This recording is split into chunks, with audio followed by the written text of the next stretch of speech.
Ako po si Miss Winnie at ito ang ating kwento. Sabi nila ang buhay ay maikli lamang, kaya naman mas piliin natin ang kabutihan at pagpapatawad sa mga taong nanakit sa atin. Ngunit paano kung ang taong paulit-ulit nating pinapatawad ay abusuhin ng ating kabaitan? Ano kaya ang dapat mong gawin? Mananatili ka pa rin bang mabait o tuturuan mo siya ng leksyon upang matuto? Isang mapagpalang araw po sa inyong lahat. Ako nga po pala si Carol. 50 taong gulang na ako sa kasalukuyang taon. Maputi man ang aking balat ay may katabaan naman, kaya madalas akong tampulan ng tukso noong kabataan ko. Meron naman akong kaibigan, si Beth. Mas matanda ako sa kanya ng 5 taon. Maganda at model ang aking kaibigan. Madalas akong naiinggit sa kanyang itsura dahil magkaiba kami.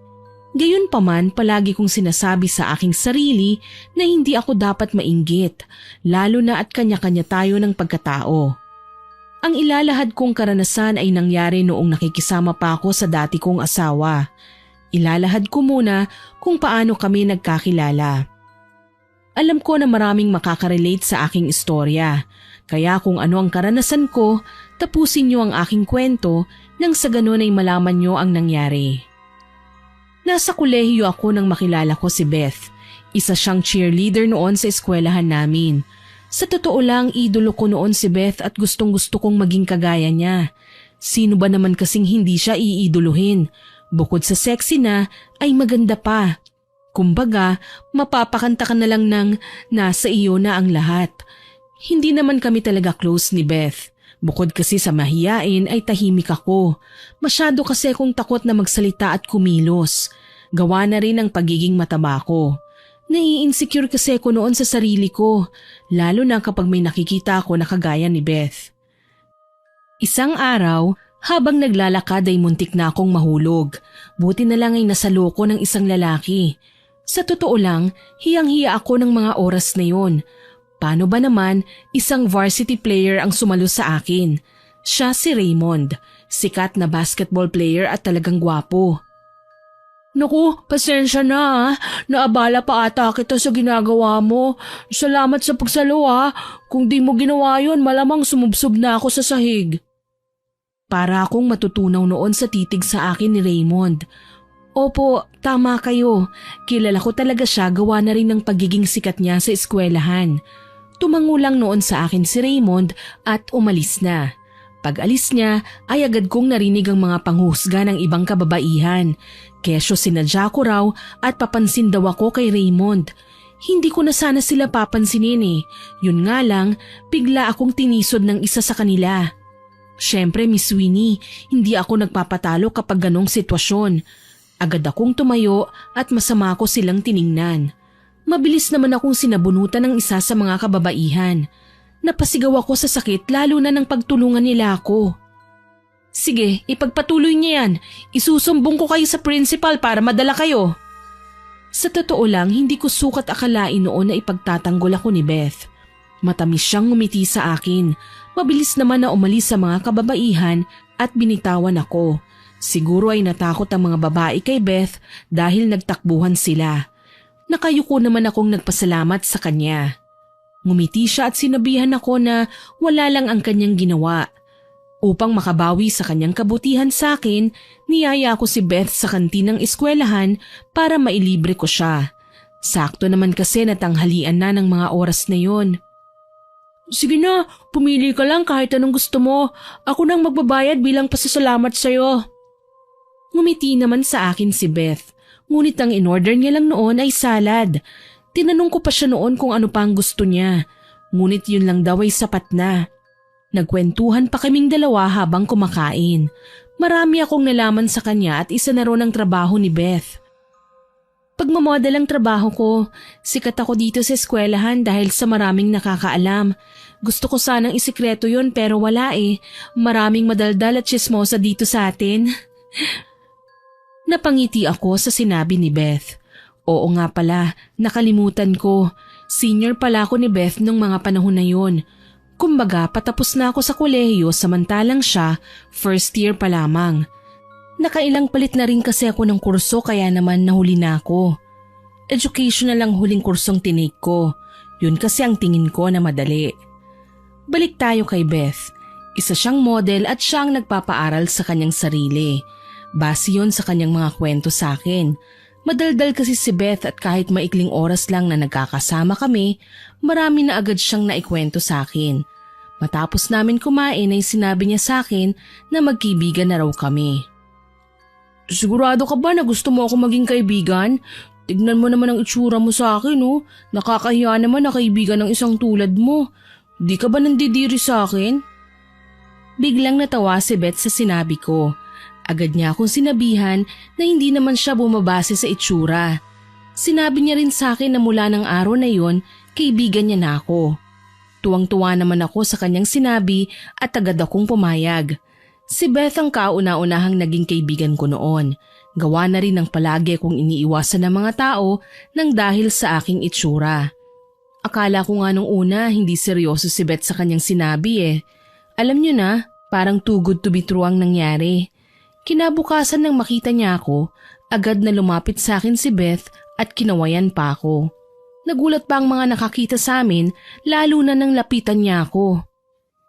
Naku, huwag kang mahiya. Hayaan mo yung mga taong yan. Kung makapanghusga, akala mo perpekto. Natahimik ako sa sinabi ni Beth.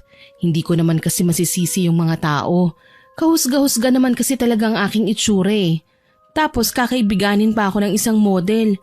Ngumiti na lamang ako kay Beth bilang tugon. Agad naman niya akong hinila sa kantin. Agad siyang nag-order ng aming makakain. Nagulat ako dahil 2 salad ang in-order niya. Takang-taka talaga ako noon sa ginawa ni Beth at hindi ko na napigilan pa na tanungin siya. Bakit pareho tayo? Nagkamali ka yata ng order, Beth eh. Hindi naman ako nagda-diet kagaya mo. Ngumiti naman sa akin si Beth. Tsaka niya sinabing tutulungan niya raw akong pumayat. Sa totoo lang nagulat ako sa sinabi niya. Hindi naman kasi sumagi sa isipan ko ang bagay na yon. Nagtataka ko siyang tinignan at napakunot naman ang kanyang noo. Bakit ganyan ka naman makatingin sa akin? Ayaw mo bang maging slim kagaya ko? Alam mo Carol, maganda ka. Kulang ka lang sa ayos at alaga. Nanlaki talaga ang mata ko sa sinabi ni Beth. Para bang iniingganyo niya akong maging kagaya niya. Aaminin ko po, gusto kong maging kagaya niya pero hindi sumagi sa isipan ko na mag-diet. Napatitig ako sa salad na nasa harapan ko. Para bang hindi ko kayang lunukin yun. Gayunpaman, hinikayat ako ni Beth. Simula nga ng araw na yon, palagi na akong kumakain ng salad. Binigyan niya rin ako ng listahan ng mga dapat kong kainin. Sa totoo lang, nahirapan talaga ako, lalo na't hindi ako sanay sa ganong klase ng pagkain. Sa paglipas ng mga araw, unti-unti rin akong nasanay. Bumaba na rin ang aking timbang at sabay kaming nag-e-exercise ni Beth sa tuwing walang pasok. Hindi ko alam pero masaya ako na naging kaibigan ko siya. Marami kasing nagbago sa akin, buhat ng maging magkaibigan kami. Sa paglipas ng panahon, tuluyan akong pumayat. Gawa na rin ang pagiging supportive ni Beth, nagawa ko ang mga bagay na yon. Salamat Beth ha, kung hindi dahil sa'yo baka hindi ito nangyari. Ikaw talagang nagbigay sa akin ng inspirasyon. Ngumiti naman noon sa akin si Beth. Niyaya niya rin akong kumain sa labas ng mga masusustansyang pagkain. Matapos kumain ay dumiretso kami sa mall at namasyal. Sa hindi inaasahang pagkakataon, nagkita ulit kami ni Raymond. Carol, tama? Ikaw yung sinalo ko, di ba? Naalaala kita ha. Kaibigan mo pala si Beth. Nahiya naman ako ng bahagya nang maalala ko ni Raymond. Hindi ko nga alam dahil baka abot langit ang ngiti ko noon. Siniko pa ako ni Beth dahil napatitig ako kay Raymond. Agad naman akong napatango nang mapabalik ako sa wisyo. Nagpasalamat ako sa kanya at umalis na siya. Nakangiti naman na tumingin sa akin si Beth. Kinikiliti niya pa ako sa bewang bago nagsalita. Type mo no? May gusto ka siguro kay Raymond. Kung makatitig ka sa kanya kanina parang matutunaw na yung tao eh. Agad kong sinenyasan si Beth na tumahimik. Nahiya kasi ako lalo na at baka may makarinig. Lalo na si Raymond baka ano pang isipin. Hinila ako ni Beth palabas ng mall. Tsaka lamang namin napagtanto na gabi na pala. At dahil ang bahay ko ang malapit, inalok ko si Beth na tumuloy muna sa amin. Pumayag naman siya at kinulit niya ako tungkol kay Raymond. Wala na nga akong nagawa pa kundi ang magkwento. Sinabi ko kay Beth na may pagtingin ako kay Raymond. Kilig naman siya at hinampas-hampas pa ako. Uy, huwag kang maingay sa kanya ha. Nakakahiya kasi lalo na at baka sabihin niya assuming ako. Sikreto lang natin to ha. Pangako. Tumango naman si Beth sa akin. Para siyang batang kilig sa kwento ko. Kahit malabong mangyari na mapansin at magustuhan ako ni Raymond. Sa isip-isip ko noon, kung sikat sana ako gaya ni Beth, malamang magugustuhan ako ni Raymond. Pero hindi Malabong mangyari ang pinapangarap ko. Sinabihan naman ako ni Beth nung araw na yon na subukan ko raw umamin. Napakunot ang noo ko sa idea ni Beth. Bukod kasi sa nakakahiya, hindi rin ako sanay sa ganon. Kahit kasi malaki na ang pinagbago ng itsura ko, nahihiya pa rin ako. Todo naman sa suporta sa akin si Beth. Pinalakas pa niya ang loob ko at tinuturuan ako. Hay naku Bes, wala namang mawawala kung susubukan mo, hindi ba? Tsaka ano naman kung i-reject ka niya, parte yun ng buhay. Bahala ka, ikaw rin, baka magsisi ka. Napaisip ako bigla sa sinabi ni Beth sa akin. Nasabi ko sa sarili ko na tama siya, kaya naman hinanda ko na ang aking sarili. Ngunit sa tuwing lalapitan ko si Raymond, nauunahan ako ng kaba.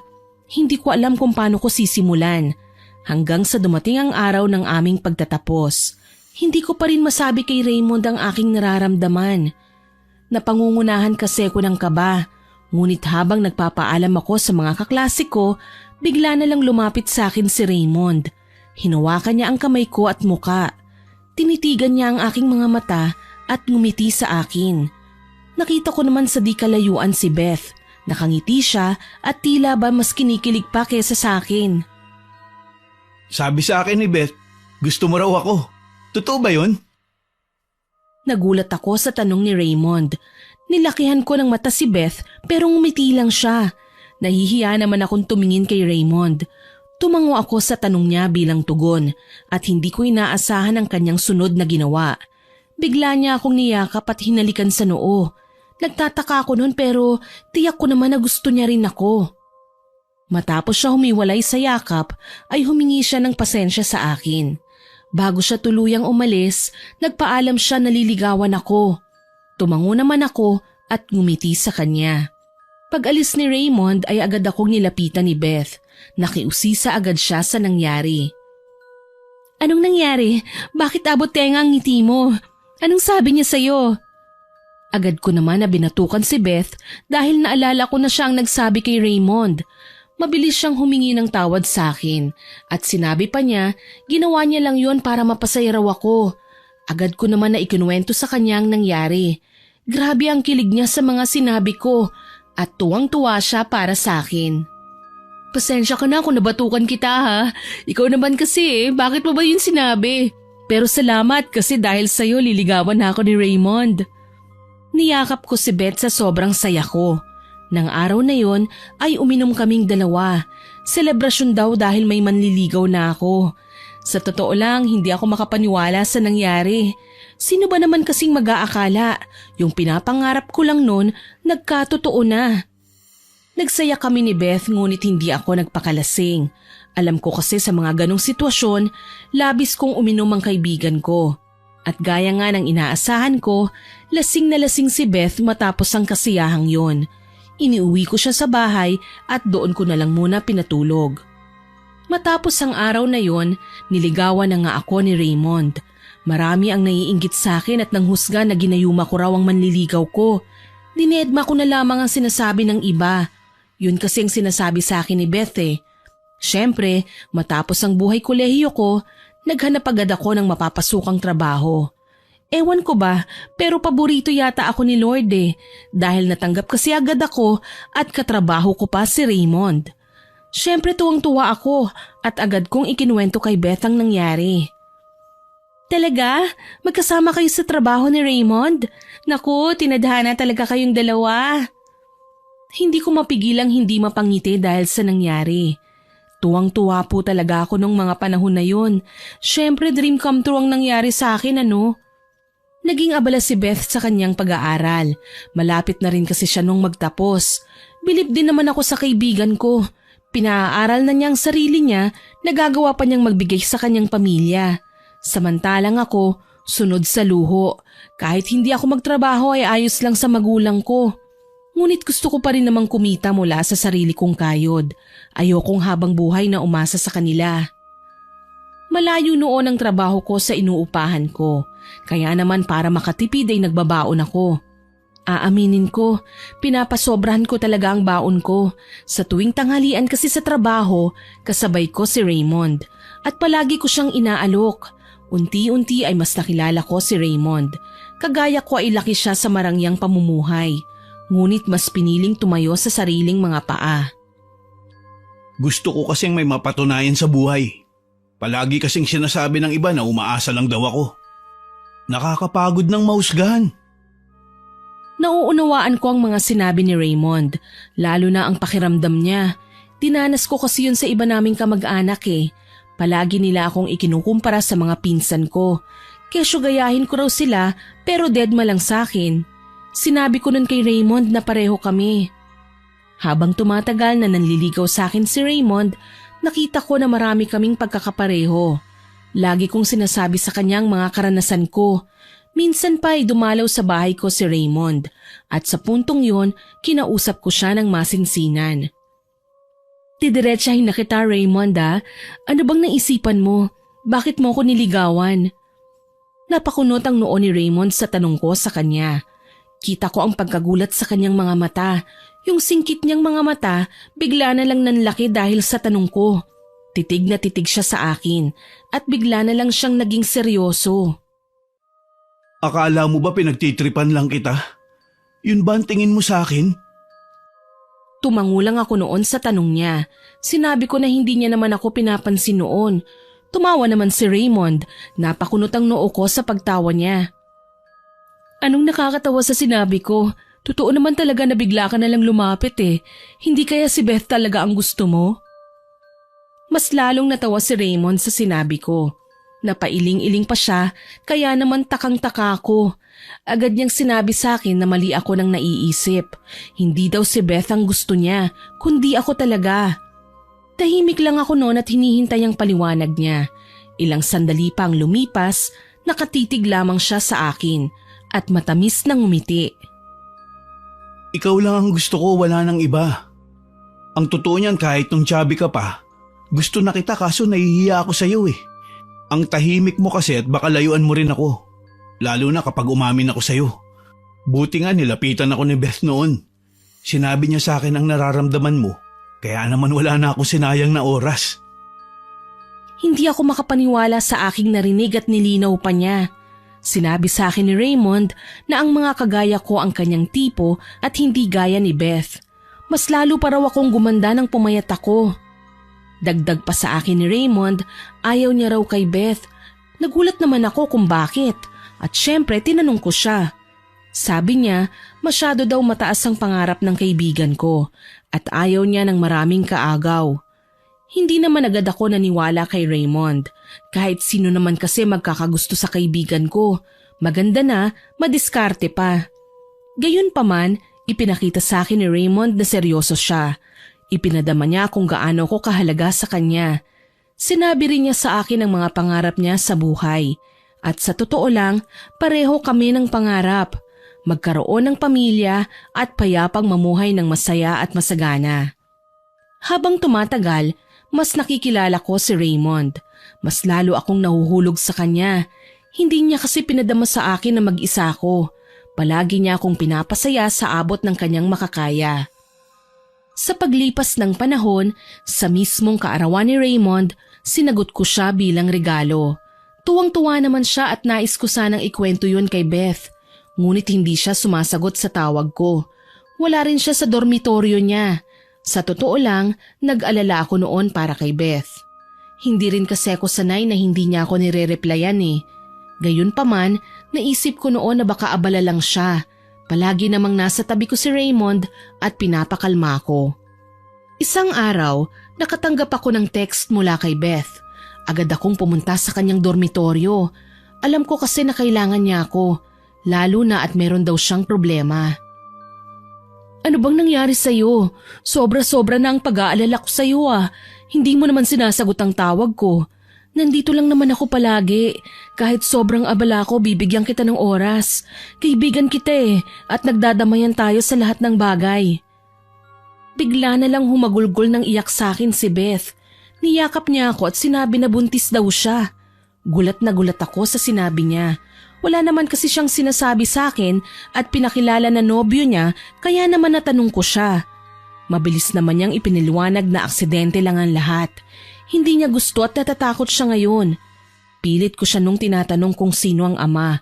Ngunit sinabi niya sa akin na hindi ko rin naman kilala. Ang nakapagtataka kay Beth ng araw na yon, paulit-ulit siyang humihingi ng tawad sa akin. Naisip ko noon na baka nakukonsensya siya. Gawa nga ng hindi niya sinabi sa akin kung sino ang ama. Dinamayan ko ng araw na yon si Beth. Ako ang naging sandigan niya sa problemang kinaharap niya. Hindi ko siya iniwan ng araw na yon. Namili pa ako ng makakain niya at kahit ayaw niya, ipinagluto ko siya. Nangako ako noon kay Beth na hindi ko siya iiwan at labis siyang nagpasalamat sa akin. Nang dumating ang mama niya ay umuwi na rin ako. Sinabi ko na lang na babalik na lang ako pagkatapos ng trabaho. Pag uwi ko sa bahay, bigla namang tumawag sa akin si Raymond. Kinamusta niya ako at hindi ko na muna binanggit ang tungkol kay Beth.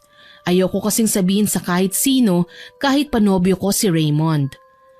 Paglipas ng araw, patuloy akong nagpupunta sa bahay ni Beth. Inaalalayan ko siya at inaalagaan hanggang sa marami na ngang nakaalam at maging si Raymond ay nalaman na rin. Totoo bang buntis si Beth? Hindi kasi ako naniniwala sa iba Wala ka naman nabanggit sa akin. Napayuko ako sa tanong ni Raymond. Siyempre humingi ako sa kanya ng pasensya at nauunawaan naman daw niya. Sinabi ko sa kanya na hindi sinabi ni Beth kung sino ang ama. Nabanggit ko rin kay Raymond ang paghingi sa akin ng pasensya ni Beth. Bigla naman siyang nanahimik at hindi na lang kumibo. Namumutla ka. Bakit bigla kang nanahimik? Tsaka tagaktak ang pawis mo. May nalalaman ka ba tungkol kay Beth? Mariing umiling si Raymond sa akin at sinabi niya na nabigla lamang siya. Dagdag pa ni Raymond, bakit daw humihingi ng pasensya si Beth sa akin? Agad na ipinaliwanag ko sa kanya. Sabi ko, baka dahil hindi niya maipakilala ang ama ng kanyang ipinagbubuntis. Sobrang tahimik ni Raymond ng mga oras na yon.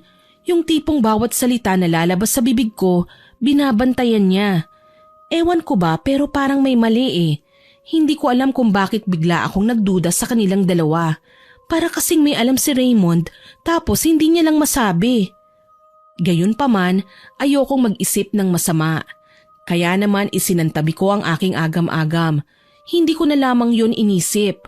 Matapos ang araw na yon, umuwi muna sa probinsya si Beth. Samantalang si Raymond naman ay umuwi rin sa kanila. Sinabi niya sa akin na namatay daw ang kanyang pinsan at nakausap ko pa ang nanay niya. Gusto ko sana nung sumama sa kanya kaso hindi ako pinayagan Sabi kasi ng boss namin, hindi pwedeng dalawa kaming mawawala, lalo na at mataas ang aming posisyon sa kumpanya. Nagbigay na lang ako noon ng abuloy para sa pinsan ni Raymond. Palagi niya akong tinatawagan buhat nang umalis siya. Ganon din si Beth. Ngunit makalipas ang ilang buwan, hindi na nagparamdam pa ang kaibigan ko. Hindi na rin bumalik pa si Raymond. Ngunit palagi pa rin naman kaming nagkakausap. Babe, pasensya na hindi pa ako makabalik dyan Si mama kasi ayaw pa akong paalisin dito. Kailangan ko pang tapusin ang mga dapat gawin. Kilala mo naman si mama, hindi ko pwedeng hindian. Natahimik ako noon sa sinabi ni Raymond. Paulit-ulit na lang kasi ang dahilan niya At sa tuwing iibahin ko ang usapan, umiiwas siya. Lalo na kapag kay Beth na ang usapan. Para bang iwas na iwas siyang marinig ang pangalan ng kaibigan ko. Sa totoo lang, nagdududa na ako noon kay Raymond. Iniisip ko noon na baka may iba na siya. At dinadahilan niya lamang ang kanyang ina. Gustong gusto ko noon makausap si Beth, pero ayoko naman siyang guluhin. Alam ko kasi na may pinagdadaanan ng kaibigan ko. Ayoko na ring dumagdag pa sa iisipin niya. Makalipas ang 1 taon, naunang bumalik si Beth. Naipanganak na niya ang sanggol at ewan ko ba nung unang kita ko sa bata, kamukha ni Raymond. Gayunpaman, hindi ako nag-isip ng kung ano-ano. Masaya ako dahil bumalik na ang kaibigan ko. Kinamusta ko siya noon at tinanong kung may kailangan ba siya. Pero sabi niya lang sa akin ay wala raw, sapat na raw ang naitulong ko sa kanya. Hindi ko muna binanggit noon ang tungkol sa amin ni Raymond. Ayoko kasing isipin ni Beth na masyado kong paawa sa kanya. Ngunit bigla niya na lang akong tinanong tungkol sa relasyon namin ni Raymond. Nga pala, bakit hindi mo kasama si Raymond? Kamusta na kayong dalawa? Pasensya na kung hindi ko nasasagot ang tawag mo Nung ipinagbubuntis ko kasi itong sinalya maselan ako. Panay lang ako tulog at saka suka ng suka. Agad ko namang sinabi ang totoo kay Beth. Ewan ko ba pero hindi siya nagulat. Sinabi ko ang mga kakaibang kilos ni Raymond. Lalo na nang tumagal siya sa probinsya. Napabuntong hininga naman si Beth. Sinabi niya sa akin na unawain ko na lamang daw. Yun naman ang ginagawa ko Hindi ko siya tinatanong ng tinatanong. Ayoko kasing makulitan siya sa akin Kaso Beth, pakiramdam ko may iba na siya Hindi lang ako sigurado pero ramdam ko Napakunot ang noon ni Beth sa sinabi ko. At sabi niya sa akin, baka masyado lang daw akong nag-iisip. Dagdag pa niya, wag daw akong magduda sa nobyo ko. At magtiwala lang daw ako kay Raymond. Sa totoo lang sa halip na gumaan ang pakiramdam ko noon, para bang naiinis pa ako sa di ko malamang dahilan. Pakiramdam ko kasi pinamumuka sa akin ni Beth na wala akong karapatang magduda. Makalipas ang isang buwan, bumalik naman na si Raymond. Sinuyo niya ako at ipinaliwanag ang sitwasyon nila. At dahil mahal ko siya, hindi ako nag-isip ng masama. Tinanggap ko ang paliwanag niya at nagtiwala ako sa kanya. Gaya ng payo sa akin ni Beth, nagsimula kami ni Raymond. Nagdesisyon din kami noon na magsama sa iisang bahay. Ngunit ang pasya namin na yun ni Raymond, hindi sinang-ayunan ni Beth. Sigurado ka ba talaga, Bess? Hindi ba't ang pangit tingnan kung magsasama kayo sa iisang bubong, tapos hindi pa kayo kasal? Ayoko lang naman mangyari sa iyo ang nangyari sa akin. Humiti na lamang ako noon bilang tugon. Alam ko naman kasi na inaalala lang niya ako. Gayunpaman, sinabi ko kay Beth na buo na ang aking desisyon.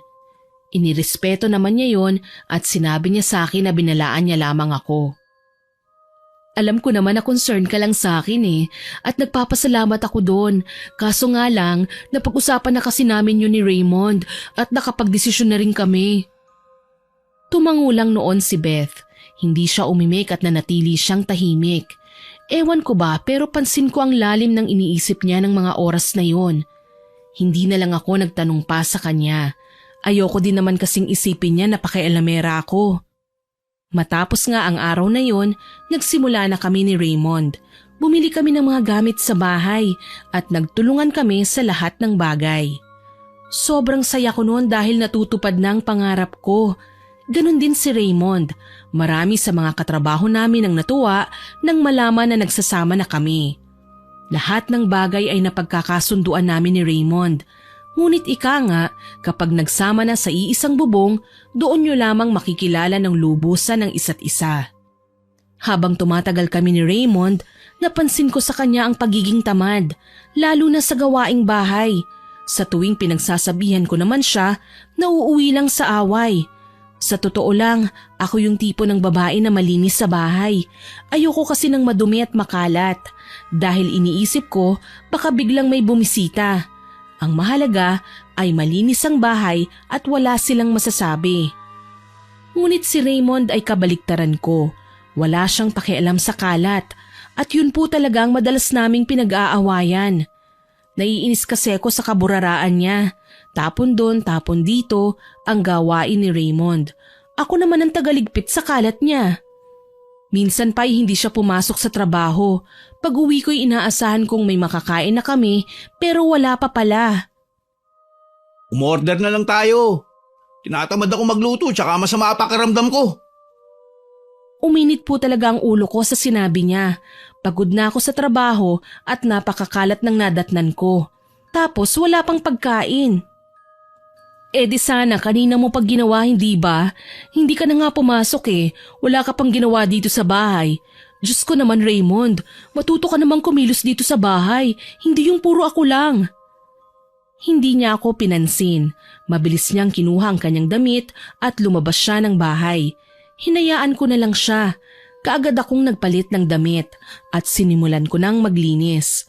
Ngunit habang naglilinis ako ng mga kalat, bigla akong nakakuha ng lipstick ng babae at alam kong hindi yun sa akin. Bukod pa doon, amoy pabango ng babae ang kama namin. Hindi na muna ako umimik noon. Hinintay ko siyang dumating. Pagpasok niya sa pintuan ay agad kong hinagis ang lipstick. At ano naman to? Pagkatapos mo mag-sermon, mananakit ka? Aba sobra ka na, Carol. Tantanan mo ako ha, baka hindi kita matansya. Inakmaan niya ako ng kamao pero sinampal ko siya.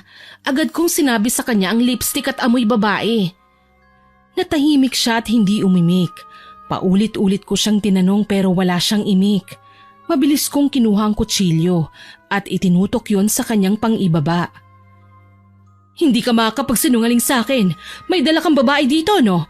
Puputulin ko yung kaligayahan mo pag hindi ka umamin. Galit na galit ako noon kay Raymond. Takot na takot naman siya. Mabilis na lumuhod sa harapan ko si Raymond. Inamin niya sa akin ang totoo.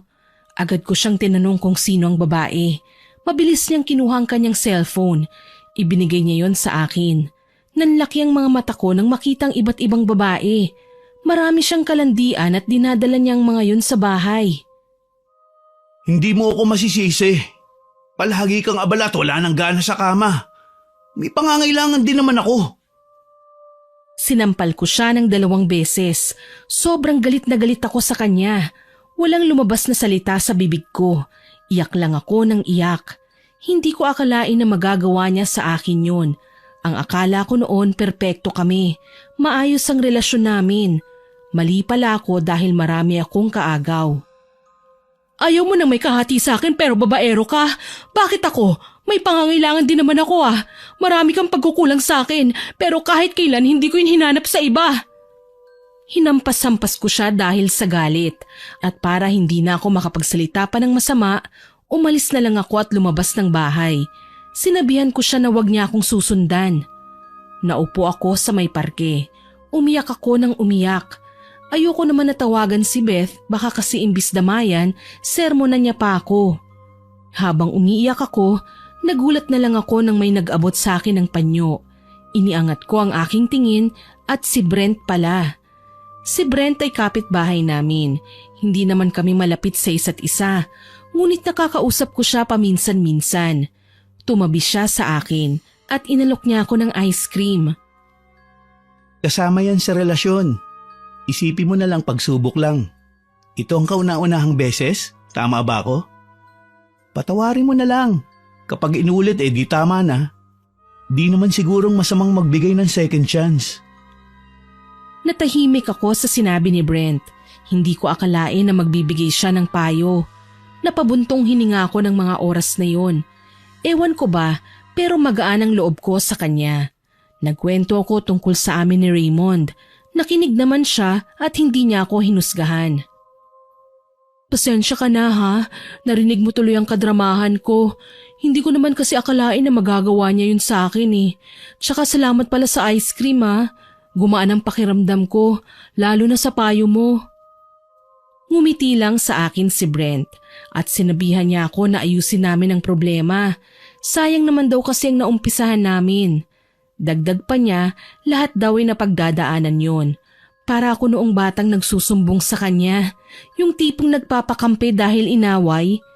Todo payo naman si Brent sa akin at nang maayos na ang pakiramdam ko, hinatid niya ako sa bahay pero agad din siyang umalis.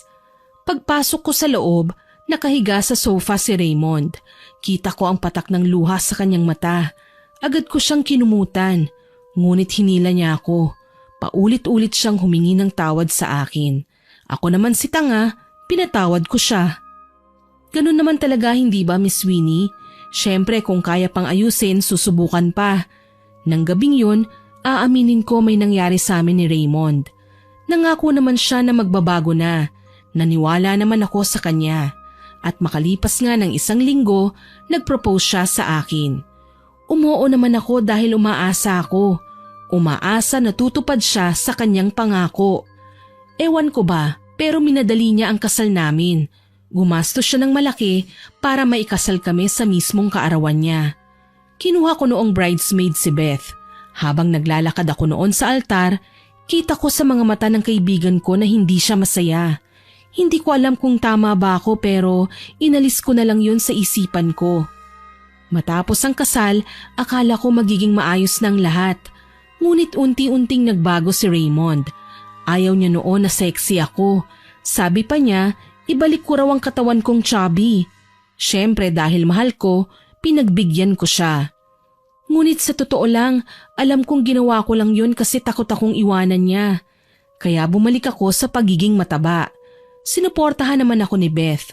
Akala ko pa nga noon magagalit siya, ngunit natuwa pa ang kaibigan ko.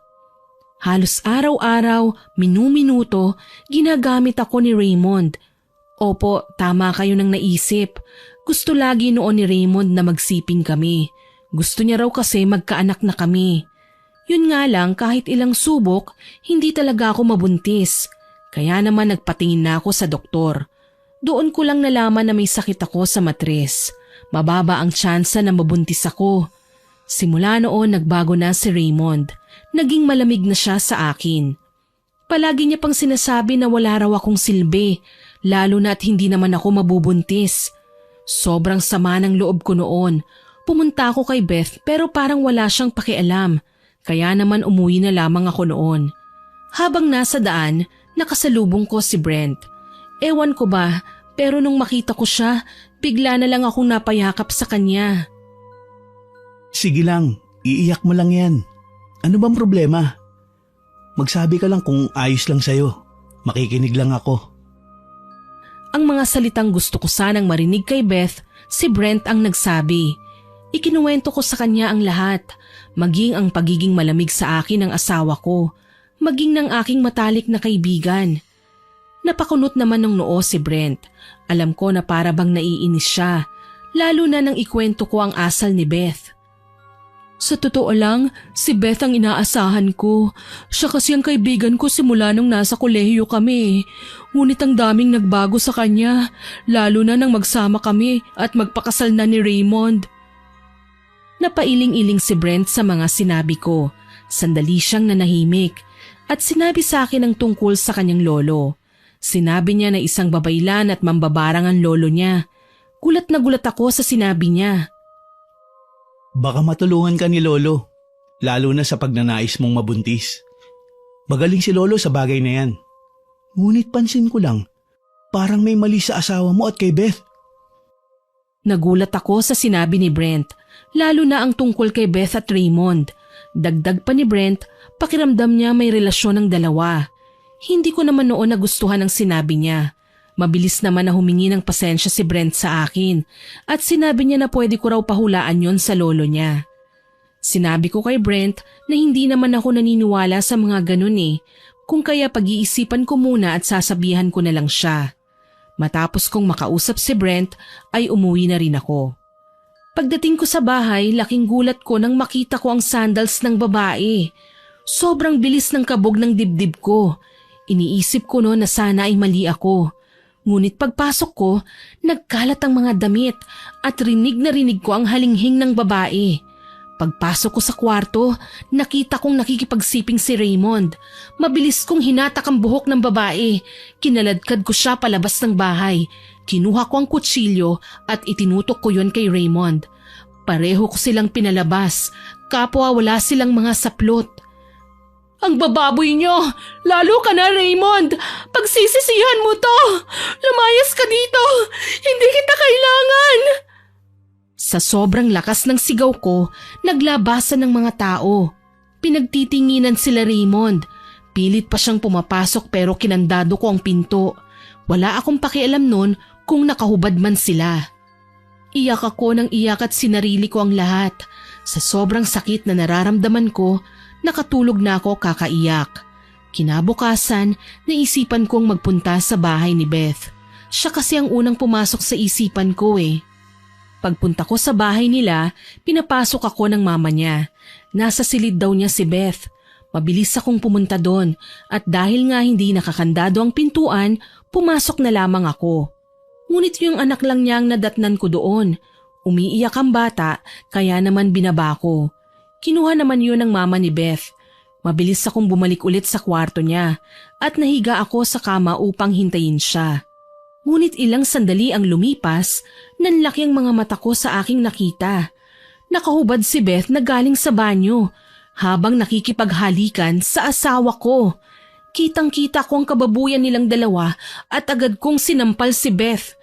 Pareho silang nagulat sa presensya ko at kinuha agad ni Beth ang kumot. Anong ginagawa mo dito? Bakit ka nagpunta dito? Gigil na gigil ako sa kanilang dalawa, lalo na kay Beth. Sinabi niya pa sa akin na magpapaliwanag siya. Narinig pa noon ng mama niyang sigaw ko at gulat na din siya. Sabihin mo na kasi ang totoo, Raymond. Hirap na rin ako magsinungaling sa kaibigan ko eh. Natawa ko noon sa sinabi ni Beth. Nagawa niya pa akong tawaging kaibigan matapos kong makita na naglalampungan sila. Sabihin ang alin na pareho kay manloloko na napakakati mo, Beth. Tinuring kitang kaibigan at kapatid, tapos ahas ka pala. Paano mo nagawa to sa akin? Ano bang ginawa kong mali? Naninikip na ang dibdib ko ng mga oras na yon at hindi ko na alam ang sunod na nangyari. Bigla na lang kasi kung nawalan ng malay eh. Nang magising ako, nasa tabi ko si Beth. Agad ko siyang pinagtabuyan pero lumuhod siya. Nakiusap pa siya na pakinggan ko ang paliwanag niya. Sobrang sakit po talaga, Miss Winnie. Si Raymond ang ama ng anak ko. Hindi ko alam kung paano ko sasabihin sa iyo noon. Ang totoo kasi niyan, dati kong nobyo si Raymond. Nung malaman ko na gusto mo siya, nagparaya ako. Ngunit natukso ko. May nangyari sa amin nung kaarawan niya. Hindi niya sinabi sa akin na sinagot mo naman siya. Hindi ko akalain na maririnig ko ang bagay na yon. Lahat ng hinala ko noon ay tama pala. Dagdag pa ni Beth, sinubukan niya akong balaan. Ngunit tinakot raw siya ni Raymond. Natakot daw siya para sa kanyang anak, lalo na at wala siyang pera. Ipaniliwanag niya rin sa akin ang nakita ko ng araw na yon. Sana noong palang sinabi mo na, hindi yung hinayaan mong mangyari to.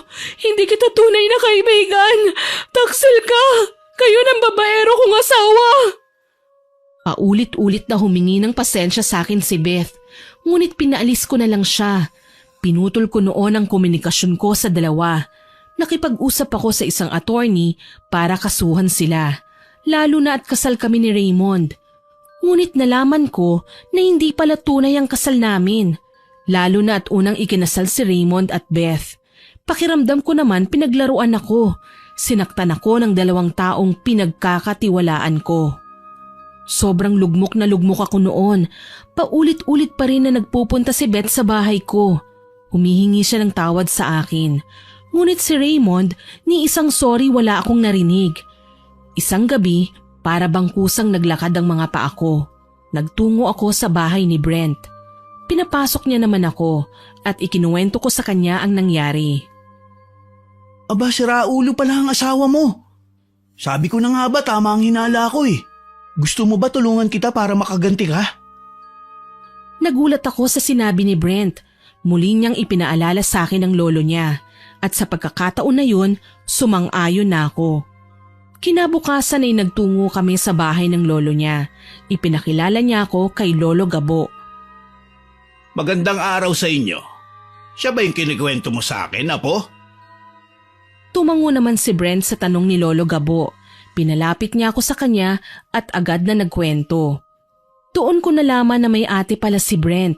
Kagaya ko, nasawi rin sa pag-ibig. Doon ko lang napagtanto ang lahat. Kaya pala malapit sa akin si Brent at kaya pala gusto niya akong tulungan. Nasaan na po yung ate ni Brent? Bakit hindi po siya nabanggit sa akin ni Brent? Sandaling natahimik si Lolo Gabo. Kinuha niya ang isang garapon. Nang mabasa ko ang nakaukit doon ko nakuha ang kasagutan sa aking katanungan. Sinabi sa akin ni Lolo Gabo na matagal nang yumao ang ate ni Brent. Nagpakamatay si Ellen. Hindi niya nakayanan ng sakit. Kaya naman sa tuwing makakakita ng babaeng nasasaktan si Brent, nilalapit niya sa akin para tulungan. Naaalala niya kasi ang ate niya kapag ganoon. Napatango-tango ako sa sinabi ni Lolo Gabo at tinanong niya ako kung ano ang pangalan ng nanakit sa akin. Humingi naman na ng tawad sa akin si Beth, kaya naman hindi ko na siya dinamay pa. Tanging si Raymond lamang ang sinabi ko sa matanda. Sabi noon sa akin ni Lolo Gabo, siya na raw ang bahala. Paglalakarin niya raw ng nakaluhod si Raymond at magmamakaawa sa akin. Tinanong niya pa ako noon kung nais ko raw bang parusahan ng kaibigan ko. Mabilis ko yung tinanggihan, lalo na at aminado naman si Beth sa kanyang pagkakamali. Hindi ko alam noon kung ano ang gagawin ni Lolo Gabo, basta makikita ko na lang daw. Binigyan niya rin ako noon ng pangontra laban sa anumang masama. Matapos ang pag-uusap namin na yun ni Lolo, nakita ko siya na may hawak na garapon at may tila ba maliit na manika sa loob. Ilang sandali ang lumipas, inilagay niya ang isang malaking gagamba. Nagulat ako sa aking nakita, lalo na nang pumasok ang insekto sa loob ng maliit na manika. Naglaho yun na parang bula. Napasarap ang panunood ko noon, ngunit biglang may kumalabit sa akin. Bawal panoorin si Lolo. Pagagalitan ka niya. Nakausap mo na ba siya? Ano, gaganti ka ba kina Raymond? Tumango naman ako, ngunit sinabi ko na si Raymond lang ang gagantihan ko. Nagulat naman siya, ngunit nang magpaliwanag ako ay nalinawan siya. Tinanong ko noon si Brent kung ano ang ginagawa ni Lolo Gabo. Sinabi niya naman na sinisimulan na daw ang pagpapahirap. Nasa akin daw kung tutuluyan o hindi si Raymond, ngunit sabi ko pahirapan lamang siya. Gusto ko lang pong matuto siya, tsaka ayoko naman pong mawalan ng ama ang anak ni Beth. Konsensya ko pa yun. Tama na sa akin ang maghirap siya at matuto. Narinig naman ni Lolo Gabo ang sinabi ko. Tumango siya at masusunod daw ang nais ko. Matapos ang araw na yon, lumipat ako ng bahay para makaiwas kina Beth. Kahit naman kasi napatawad ko na siya, hindi ko na maibabalik pa ang dati. Kahit ilang beses pa siyang humingi ng tawad, hindi na nun mabubura ang sakit na nararamdaman ko. Inumpisahan naman ni Lolo Gabo ang kanyang ritual. Nung una akala ko wala lang yun. Ngunit nang minsan makita ko si Raymond nang hindi inaasahan, nagulat ako sa itsura niya. Kulubot ang balat at marami siyang sugat.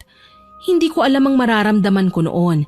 Hindi ko alam kung malulungkot ba, maaawa o matutuwa ako sa nangyari kay Raymond. Hindi siya noon makatingin sa akin. Siguro nahihiya siya sa kanyang itsura.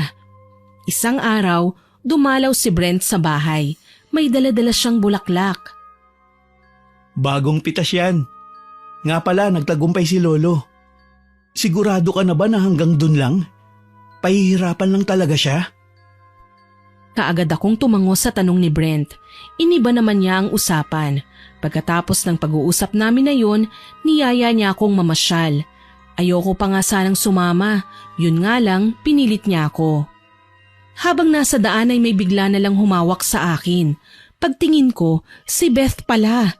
Ang layo na ng itsura niya. Losyang na siya. Buhat-buhat pa niya ang kanyang anak. Nagulat ako sa kanya at tinignan ako ni Brent.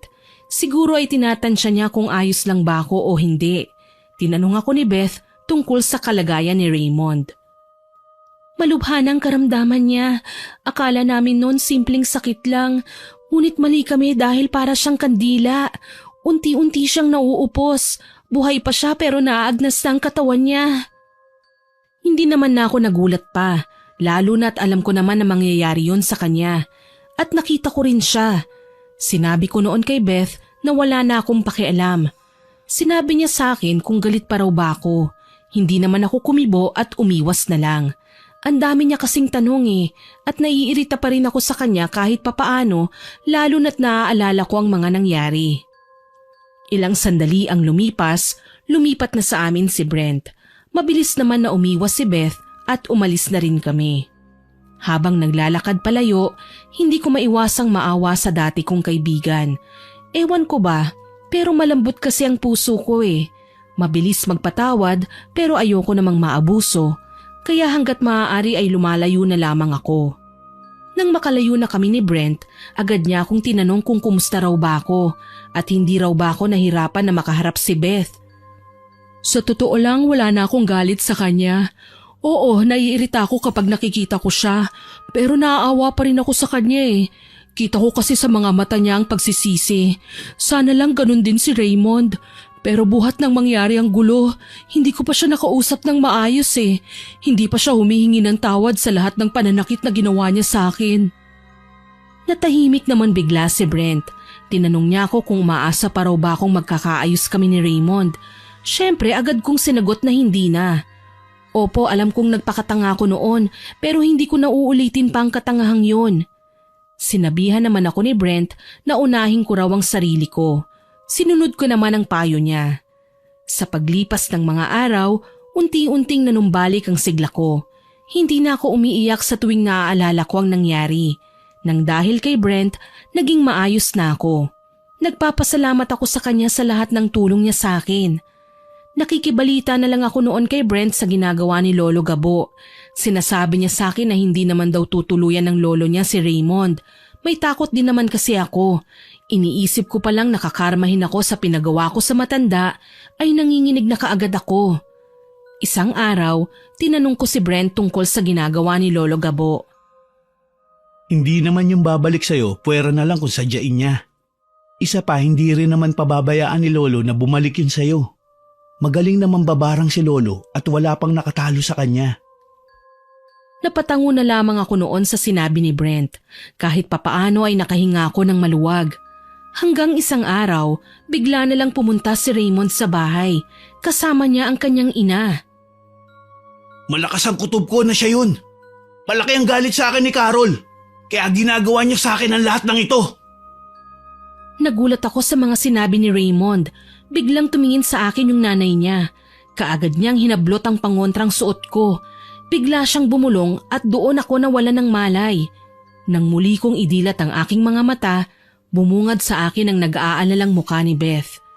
Napabaligwas ako sa higaan. Tinanong ko agad siya kung ano ang nangyari. Nagkibit-balikat lamang siya. Ipinaliwanag niyang pinakisuyuan siya ng mama ko. Hindi ko raw kasi sinasagot ang mga tawag nila. Kaya naman nagpunta na siya sa bahay ko. Nakita ko rin si Brent na may hawak na basang tuwalya. Agad niya akong tinanong kung ano ang nangyari sa akin. Sinabi ko sa kanila ang pagpunta ni Raymond. Kitang-kita ko ang pagkagulat sa mga mata ni Beth.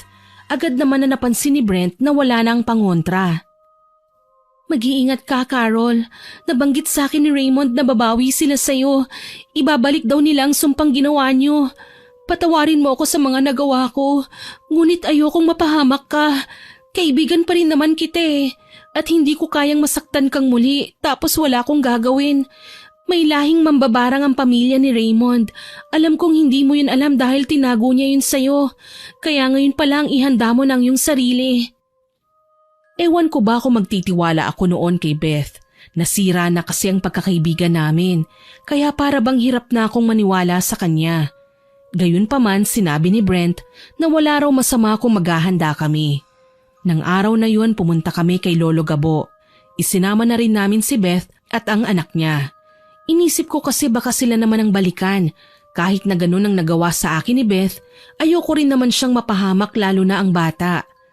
Pagdating sa bahay ni Lolo Gabo, sinabi niya sa amin na kanina pa siya naghihintay. Agad na binigay niya sa amin ang mga pangontra. Mabilis ko naman yung isinuot. Kayong magkaibigan ng puntirya ni Raymond. Naramdaman ko na kagabi pa na kinukontra ako. Kapwa ako siya mambabarang, ngunit tiyak akong mas malakas ako sa kanya. Ganun pa man, maging handa tayo. Maaaring ngayon ay hinahanda na nilang kanilang masamang plano. Lalo na sa'yo, Carol. Napagtanto ko noon na hindi nga nagsisinungaling si Beth. Kahit siya ay nasa panganib. Sinabi noon ni Lolo Gabo na mas mabuti kung sama-sama kami. Malakas daw ang puwersa ng kalaban, ngunit manalig lang daw kami sa Diyos. Araw-araw akong nagdarasal at ganun din si Beth. Nang mga oras na magkasama kami, binabalot ng katahimikan ng paligid. Hanggang isang gabi, iyak ng iyak ang anak niya. Agad akong kumilos at kinapa ang temperatura ng sanggol. Mainit ang bata kaya tinawag ko si Lolo Gabo. Mabilis niyang ginamot ang bata pero iyak pa rin siya ng iyak. Kita ko na antok na si Beth kaya naman kinuha ko ang bata. Sinabi ko sa kanya na magpahinga na siya. Ayaw niya pa sana dahil malamang ay nahihiya. Ngunit sinabi ko na ayos lamang sa akin yun. Dagdag ko pa, ganun naman ang magkaibigan, nagtutulungan. Naiyak siya noon sa sinabi ko at niyakap niya ako. Sobra siyang nagsisisi sa nagawa niya sa akin.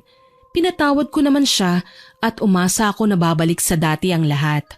Napagtanto ko kasi na biktima lang din siya ni Raymond. Buhat ng araw na yon ay naging maayos na kami ni Beth. Sinuportahan ako ni Brent at pinaalalahanan na magtira ng respeto at pagmamahal sa sarili. Sinunod ko naman ang mga payo ni Brent hanggang sa nagsimulang magkagulo muli ang lahat. Bigla na lang nagkasakit si Beth. Tinubuan siya ng mga kagaya ng kay Raymond. Mabilis na kumilos si Lolo Gabo at sinabi niya na nagsisimula na sila Raymond. Iyak nang iyak noon si Beth at natatakot talaga siya. Sabi niya pa sa akin, yun daw ang karma niya. Di ba sabi mo babawi ka pa sa akin? Labanan mo yan, makakaya mo yan. Gawin mong inspirasyon ang anak mo. Nandito lang ako gaya ng dati. Malalampasan natin ito na magkasama. Di ba bestie tayo? Naiiyak na talaga ako noon. Para na kasing namamaalam sa akin si Beth eh. Gayunpaman, sinusopla ko siya. Paulit-ulit kong sinasabi na magiging maayos din ang lahat.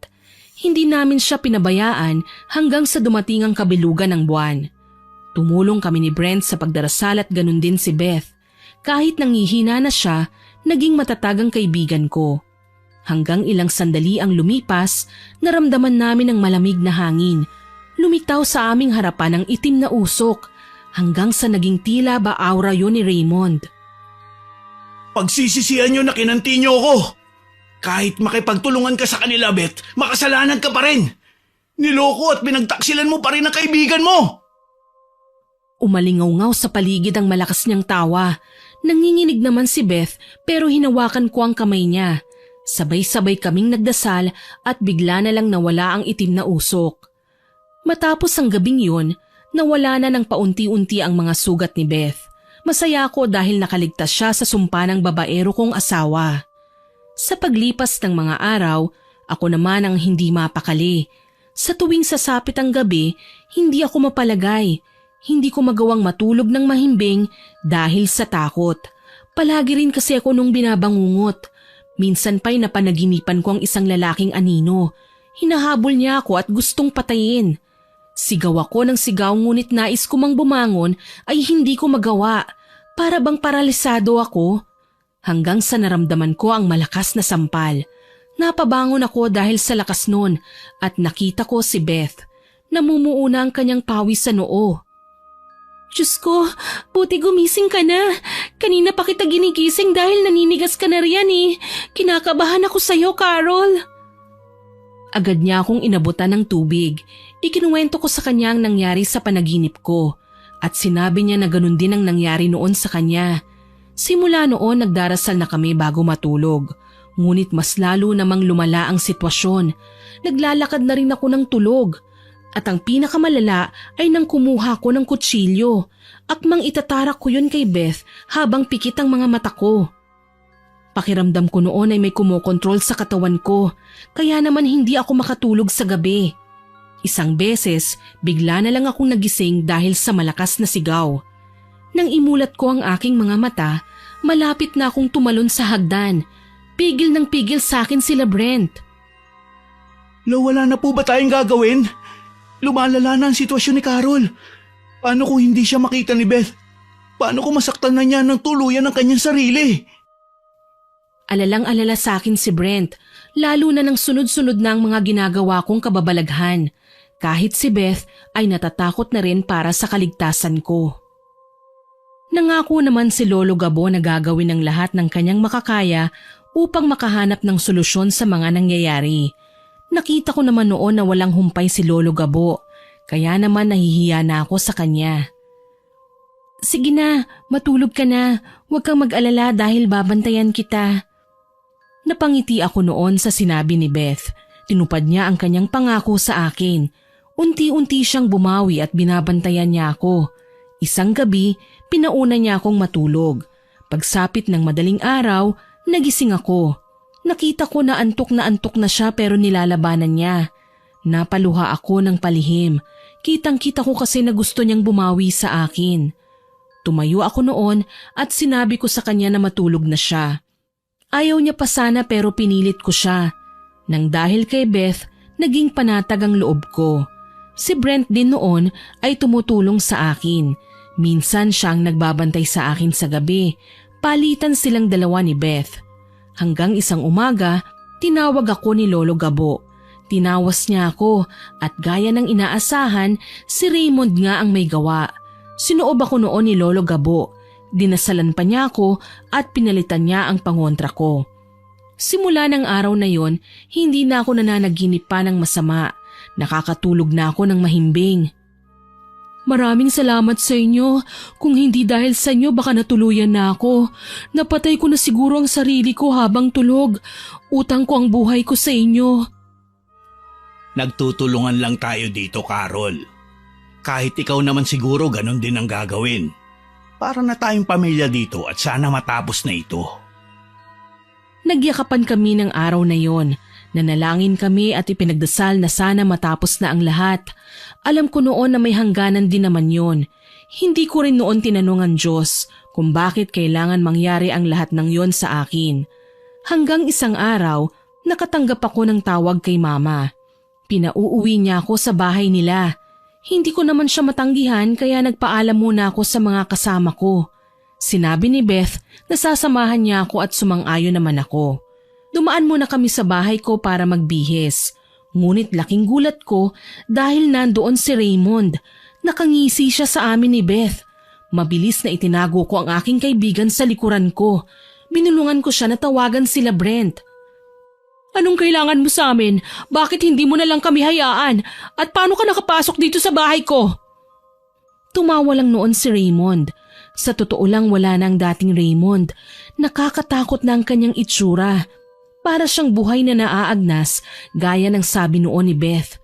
Wala na ang dating Raymond na minahal ko. Napupuno na siya ng galit at puot. Biglang lumapit sa akin si Raymond at sinakal ako. Pinatakbo ko naman si Beth pero hindi niya ako iniwan. Iniangat ako noon ni Raymond. Tumulo ang luha ko dahil bumalik sa alaala ko ang lahat ng pinagsamahan namin. Hindi ko akalain na ang masaya naming relasyon mauuwi lang sa ganon. Bigla niya akong hinagis at tumama ang ulo ko sa sofa. Nanginginig na napaatras si Beth at nang akmang siya naman ang sasakali ni Raymond ay mabilis kong kinuhang paso at binasag sa ulo ni Raymond. Bahagya siyang nahilo kaya mabilis kaming tumakbo ni Beth. Narinig naman ng mga kapitbahay ang kaguluhan pero ni isa walang lumabas. Kahit nasigaw kami ng sigaw. Pakiramdam ko noon may ginawa si Raymond para hindi kami marinig. Palabas na kami noon nang hawakan ni Raymond ang buhok ko. Sakto naman ang pagdating nila Brent. Lito? Ikaw si Raymond? Walang yaka! Hindi ba't siya rin na nanloko sa ate mo, Brent?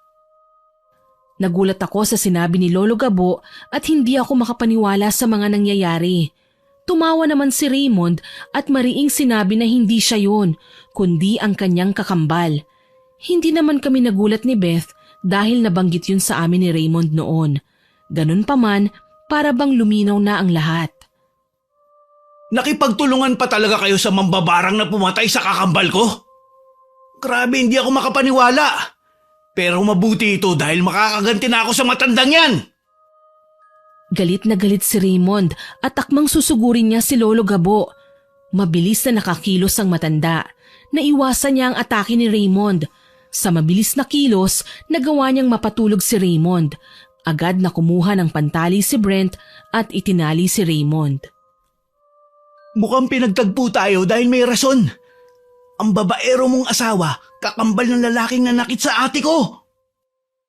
Sobrang bilis ng mga pangyayari at nang magising si Raymond, nagpupumiglas siya at galit na galit. Ilang sandali ang lumipas, dumating naman ang ina ni Raymond. Galit siyang bumaling sa amin at pilit na lumalapit kay Raymond.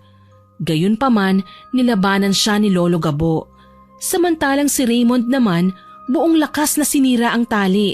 Hinila niya si Beth, ngunit nakipaglaban sa kanya si Brent. Agad akong naghanap ng paraan para makatulong. Pinatatakas na kami noon ni Brent pero hindi namin sila iniwanan. Sabi ko kay Beth, tumakas na rin siya. Ngunit nang akmang lalabas na siya, Sumara ang lahat ng bintana at pintuan. Nakakatakot na ang mga nangyari ng mga oras na yon, lalo na at patay sindi na ang mga ilaw. Naririnig ko rin ang mga Latin na binibigkas ng mama ni Raymond na mas ikinatakot ko pero hindi ko ipinahalata, lalong-lalo na kay Raymond. Alam ko kasi na matutuwa siya kapag nakita niyang natatakot ako. Pinalalakas ko din ang loob ni Beth dahil halata ko ang kaba niya. Kitang-kita ko sa mga mata niya ang takot. Makakalabas pa ba tayo ng buhay? Paano na ang anak ko? Ayokong madamay siya. Natatakot na ako, Carol, sa mga nangyayari. Niyakap ko si Beth para kumalma. Sinabi ko sa kanya na makakaligtas kami. Magtutulungan kami para makatakas at mabuhay. Sinabi ko rin na hindi ko sila pababayaan. Sobrang lakas ng loob ko noon na pakalmahin si Beth. Ngunit sa totoo lang, abot langit ang kaba ko. Sobrang bilis ng tibok ng puso ko. Naiisip ko ang mga naiisip ni Beth. Hindi ko lang pinapahalata sa kanya na natatakot din ako. Ilang sandali ang lumipas. Bigla na lang nabasag ang mga salamin ng bintana. Napasigaw si Beth sa takot at umiiyak na rin ang bata. Nagmamadali akong nag-isip ng paraan. Nagliliparan ng mga gamit sa paligid dahil gumagamit na ng itim na kapangyarihan si Lolo Gabo at ang mama ni Raymond. Hindi ko alam noon ang gagawin. Tanging nagawa ko lamang ay magdasal at palakasin ang loob ni Beth. Samantala, nakita ko na namumula na ang mga mata ng mama ni Raymond. Para bang demonyo siya kung magsalita at sinabing walang makakalabas sa amin hanggat buhay siya. Kabadong-kabado ko sa mga nangyayari. Ngunit ang inaalala ko ay ang anak ni Beth. Kitang-kita namin ang paglipad ng mga gamit sa ere at kung paano naglalaban si Lolo Gabo at ang mama ni Raymond. Panay na lang kami iwas sa mga gamit na lumilipad. Hindi ko na alam noon kung paano pa makakatulong. Pinabalot na rin kasi ng takot ang puso ko. Ilang sandali ang lumipas, naisipan ko na dalhin sa silid ko sila Beth. Dito lang kayo ng anak mo ha. Huwag kang lalabas hanggat hindi ako kumakatok. Maliwanag ba? Nanginginig na tumango si Beth. Sinabihan niya naman ako na mag-iingat daw ako. Matamis naman akong umiti sa kanya. Isinara ko ang pintuan at agad akong kumuha ng kutsilyo. Pagbalik ko, nakita kong nakahandusay sa lapag si Brent. Palapit sa kanya si Raymond kaya naman mabilis akong kumilos. Itinara ko sa leeg niya ang hawak kong kutsilyo. Bigla siyang natigilan at nanlaki ang mata ko sa ginawa niya. Bigla niya nalang binunot ang kutsilyo at itinarak naman yun sa tagiliran ko. Nagulat ako sa ginawa niya at lakas loob kong binunot din ang kutsilyo. Sinaksak ko yun sa puso niya. Mabilis naman na kumilos si Brent at hinubad ang kanyang damit. Inilagay niya yun sa sugat ko. Nakita ko noon na wala ng buhay si Raymond at galit na galit naman ang nanay niya. Susugurin pa niya sana ako pero nagawa ni Lolo Gabo na matalo siya. Hindi ko malinaw na nakita kung ano ang ginawa ni Lolo Gabo sa nanay ni Raymond dahil nanlalabo na ang paningin ko. Nang sinabi sa akin ni Brent na ayos na ang lahat, kahit na nanghihina ako ay pumunta sa kwarto at tinawag ko si Beth. Niyakap niya ako at doon ako nawalan ng malay. Ang huli kong narinig ay ang boses ni Beth. Alam ko na labis siyang nag-aalala sa akin. Nang magising ako, nakita ko sila mama sa tabi ko. Labis silang nag-aalala sa akin. Niyakap nila ako ng mahigpit. Siyempre, hinanap ko sila Lolo Gabo at sinabi nila mama na umalis daw sandali. Ikinuwento sa akin nila mama na 1 linggo na raw akong walang malay. Gulat na gulat ako sa sinabi nila. Para kasing minuto lang na nakapikit ako. Nagdaan ang ilang oras, dumating si Beth. Umalis naman na sila mama at umuwi na. Pinag-alala mo kami ng sobra, Carol. Akala namin na paano ka na. Ang tagal mo kasing magising eh. Araw-araw palang dumadalaw dito sa'yo si Brent. Nag-aalala din kasi siya sa kalagayan mo eh. Napangiti ako sa mga sinabi ni Beth. Sa kabila pala ng mga naganap, may maganda pa rin na nangyari. Hapon na dumalaw sila Lolo Gabo. Tinignan pa niya ang sugat ko at nilinisan yun. Nakita ko naman si Brent na mugto ang mata. Tinanong ko noon kung anong nangyari sa mag-ina. Sinabi nila na napatay ko si Raymond, samantalang si Lolo Gabo naman ang kumitil sa buhay ng mama ni Raymond. Nagulat ako noon at nagtanong kung nalaman na ba ng mga pulis. Ngunit sinabi nila na hindi raw dahil pagsikat ng araw nawalang bigla ang katawan ng mag-ina. Nakahinga ako noon ng maluwag. Nakiusap naman si Brent na makausap ako ng masinsinan at pumayag naman ako. Mugto ang mata mo ah. Sinong iniyakan mo? Halatang halata kasi. Salamat pala sa pagtulong mo sa amin ah. Nabigla ako nang niyakap ako ni Brent. Paulit-ulit siyang humingi ng pasensya. Sinabi niya sa akin na utang niya ang kanyang buhay sa akin. Hindi ko maintindihan ang sinabi niya. Tsaka ko lang naalala ang ginawa ko. Agad ko naman sinabi sa kanya na ginawa ko lamang ang dapat gawin. Sinabi ko rin na marami na siyang nagawa para sa akin at wala na akong utang pa sa kanya. Natawa naman kami pareho sa kadramahan naming dalawa. Puwera biro, salamat talaga. Kung di mo ginawa yun, malamang wala na ako ngayon. Pasensya na nga pala, hindi ko nasabi sa iyo ang buong kwento tungkol kay ate. Agad ko namang sinabi na nailahad na sa akin yon ni Lolo Gabo. Nakahinga naman si Brent ng maluwag. Matapos ang kaguluhang yon, nagsimula akong muli. Una kong ginawa ay inayos ko ang bahay ko. Halos lahat kasi ay nasira. Tinulungan naman ako nila Brent. Nang maayos na ang bahay ko, sinabihan ko si Beth na magsimula kaming muli. Pinatawad ko siya ng lubusan. Mas minahal ko na rin ang sarili ko. Ang katawan ko, paiba-iba naman ang itsura. Tataba, papayat, dadagdagang timbang, babawas, ganun lang ako noon. Umalis naman ako noon sa trabaho ko. Gamit ang naipon kong pera, nagsimula ako ng negosyo. Naging kasosyo ko si Beth. Kalaunan, naging malago ang aming negosyo. Sobrang saya ko na noon, hanggang sa unti-unting nagparamdam sa akin si Brent. Ipinadama niya sa akin na gusto niya ako. Siyempre, kinilala ko muna siya ng mabuti. Bago ko siya sinagot, ay ipinakilala niya ako sa kamag-anak nila. Sobrang bait ni Brent. Sa kanya ko naramdaman ang tunay na pagmamahal na hinahanap ko noon kay Raymond. Base sa pagkakatanda ko, 2 taon na nanligaw sa akin si Brent. Natakot kasi ako noon gawa ng tromang inabot ko kay Raymond. Gayunpaman, ipinakita sa akin ni Brent na iba siya. Sinuportahan naman ako ni Beth at pinayuhan. Sabi ko noon sa sarili ko, hindi ko na uulitin ang pagkakamali ko. Nang maging kami ni Brent, sinulit namin ang bawat oras. Kinilala namin ang isa't isa at wala kaming itinagong lihim. 5 taon kaming naging magkasintahan ni Brent, tsaka niya ako inalok ng kasal. Sa dami ng nangyari, hindi ko aakalain na iibig pa ako. Hindi ko akalain na makakatagpo pa ako ng gaya mo. Salamat sa pagmamahal mo sa akin.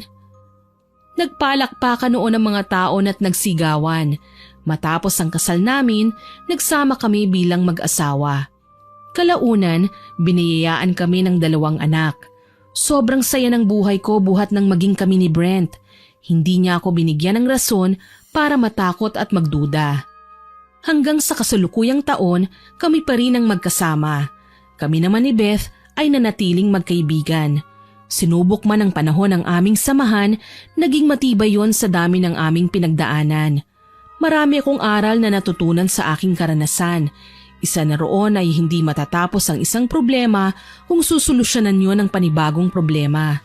Naisip ko kasi noon kung hindi sana ako gumanti kay Raymond at hinayaang dumating ang karma sa kanya, hindi mangyayari ang lahat ng yun. Ngunit naisip ko rin naman na kung hindi ko siya ginantihan, maaaring may ibang babae pa siyang nabiktima. Sa edad na 90, namayapa si Lolo Gabo at sinabi niya na maging masaya kami bago siya binawian ng buhay. Hanggang dito na lamang po at maraming salamat sa pagbabasa ng aking liham. Naway nagustuhan niyo ang aking ibinahaging kwento. Ako po si Miss Winnie na nagsasabing hanggang sa muli at salamat sa inyong pakikinig.